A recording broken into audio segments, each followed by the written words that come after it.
I'm sorry to my community for voting the way I did.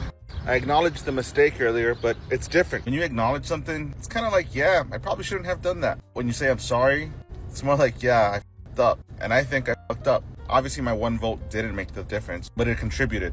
And I don't even know why I was like so bent out on the price of eggs, price of gas and shit. I have a Tesla.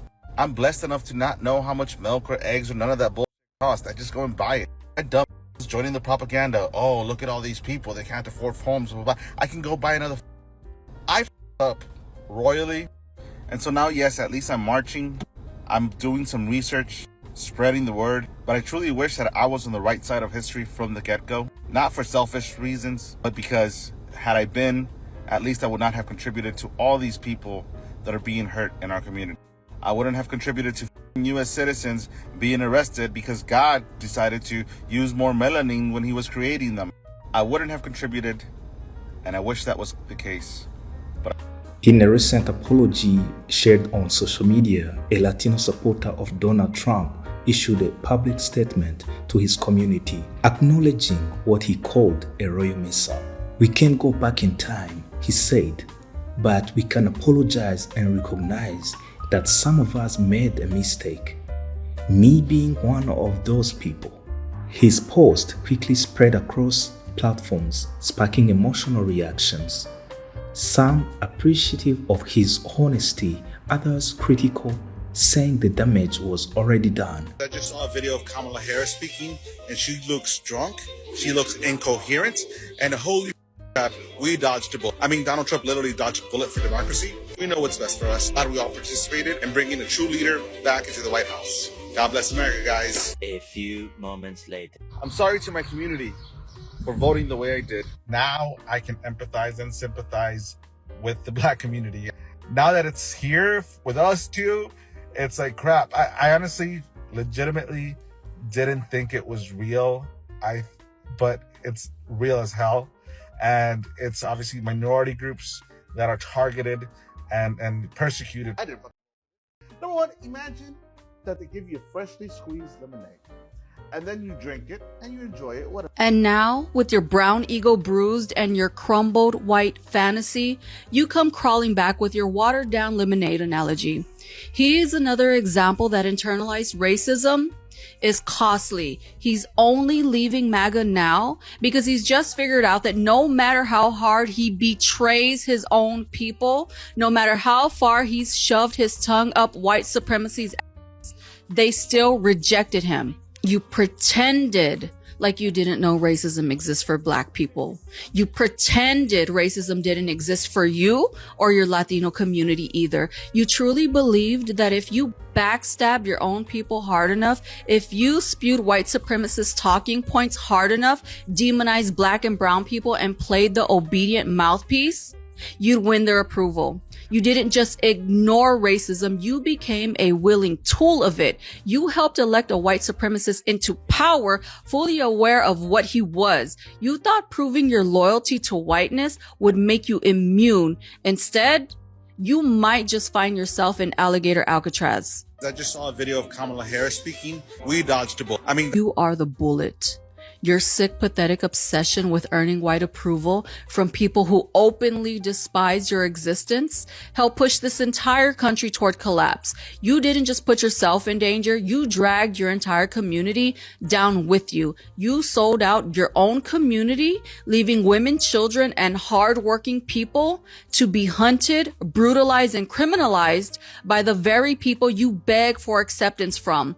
You willingly volunteered to be a weapon against your own people. You are the bullet. This signals a dramatic political pivot, especially from someone who once aligned with the Latinos for Trump movement. Selfish Latinos like this will sacrifice everything for white approval and will only change their mind when they don't get that approval. They are not to be trusted because the second a Latino like this is offered a tiny scrap of white acceptance, he will backstab his own community again. He will degrade his own self again for those tiny scraps of white acceptance. There are too many in the Latino community who are still so indoctrinated to still assimilate to whiteness And he is one of them. A lot of us who vote Democrat, it's not because we are loyal to the party. It's because there are only two viable options. And one is clearly better, not only for our community, but all marginalized communities and poor people, including poor white people. But that's probably too deep of a conversation for someone who just discovered racism is real last week. Others argue that the apology feels too little, too late, considering how much harm was already done to immigrant families. Now I can empathize and sympathize with the black community. I've never been able to do that before because I would hear them say things like, oh, you know, we walk down the street and we get profiled and, you know, cops will just suddenly stop and frisk or whatever just because of the color of their skin.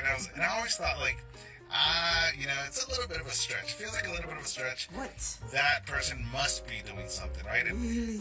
obviously, I've never experienced that before. I've never felt that way before and stuff. And so I always thought, like, ignorantly, by the way, on my part, thinking, like, you know, I think you guys are, because I'm brown, you know, I've You never don't felt say. that and stuff like that, you know. I'm also a minority. You think? But now, for us, it wasn't the cops. Cops aren't just randomly to go and checking in the past. But now it's our turn, right? Now It's still happening to black we people. feel it. Now we feel like, crap, can I just go down the street? Do I need my paper? You know, it's like, why are you stopping me? I'm a U.S. citizen. We're not doing anything wrong. So now you and get we're it. being persecuted. You and so I'm voted thinking, for like, this. crap, this is what the black community meant, you know? And I kind of feel bad. Well, I don't kind of feel. I feel bad. You should. Because you voted for it. I never really could understand where they were coming from or where you guys were coming from. But I can assure you that now, now that it's here with us too, Happening it's like to crap. you. I honestly, legitimately didn't think it was real. But it's real as hell. And it's obviously minority groups that are targeted and persecuted pretty much. Black people and told it's, you. right now with us, because we're brown, is I just want to say sorry for being ignorant before. Apology but I hope not this unites accepted. all communities, not just minorities, and call out things for what they are, Boy, regardless of please. the race. But regardless of where you stand politically, this moment opens up a deeper question. What does accountability look like when it comes to political support? And how do we move forward when someone admits they got it wrong? Let us know what you think in the comments.